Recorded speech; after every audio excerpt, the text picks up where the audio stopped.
ఉందని ఆసుపత్రి వైద్యులు తెలియజేశారు. ఇదిలా ఉంటే మార్క్ శంకర్ కోలుకోవాలంటూ తెలుగు చలనచిత్ర నటులు ప్రార్థిస్తున్నారు. తాజాగా మార్క్ శంకర్ ఆరోగ్య పరిస్థితిపై జూనియర్ ఎన్టీఆర్ రియాక్ట్ అయ్యారు. పవన్ కళ్యాణ్ తనయుడు మార్క్ శంకర్ త్వరగా కోలుకోవాలని ఆ దేవుడిని ప్రార్థిస్తున్నానని పేర్కొన్నారు. ఈ వార్త తెలిసి ఎంతో బాధపడ్డానని, ధైర్యంగా ఉండు లిటిల్ వారియర్ అంటూ తారక్ ట్విట్టర్లో రాసుకొచ్చారు.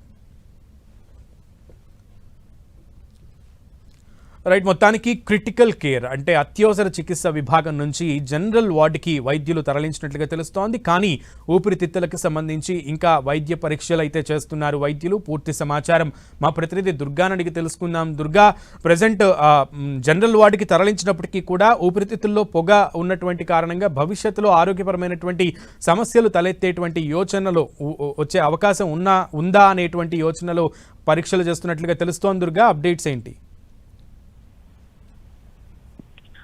AP deputy CM Pawan Kalyan చిన్న కుమారుడు మార్క్ శంకర్ నిన్న ఏదైతే స్కూల్లో అగ్ని ప్రమాదానికి గురైనటువంటి నేపథ్యంలో నిన్నటి నుంచి కూడా అత్యవసరమైనటువంటి చికిత్సను అంతటినీ కూడా మార్క్ శంకర్ కి సింగపూర్ ఆసుపత్రిలో అందించారు. అయితే ఈ రోజు ఉదయమే అత్యవసర యూనిట్ నుండి జనరల్ గా ఉండే పర్సనల్ రూమ్ కి మార్క్ శంకర్ ని షిఫ్ట్ చేశారు. అయితే మార్క్ శంకర్ కి కాలికి అలాగే చేతికి కూడా గాయమైంది. దీంతో పాటు అతను ఊపిరితిత్తుల్లో కూడా కొంచెం పొగ చేరడంతో దానికి సంబంధించినటువంటి పరీక్షలు కూడా ఆల్రెడీ నిర్వహించారు. అయితే ఎలాంటి ఇబ్బందికరమైనటువంటి పరిస్థితులు కూడా లేవు, ఇక ఫ్యూచర్ లో కూడా వచ్చే పరిస్థితి లేదంటూ కూడా డాక్టర్లు ఆల్రెడీ చెప్పడం జరిగింది. దీంతో పాటు మరొక 3 రోజుల పాటు ఆయన్ని ఆసుపత్రిలో ఉంచాలంటూ కూడా డాక్టర్లు సూచించారు.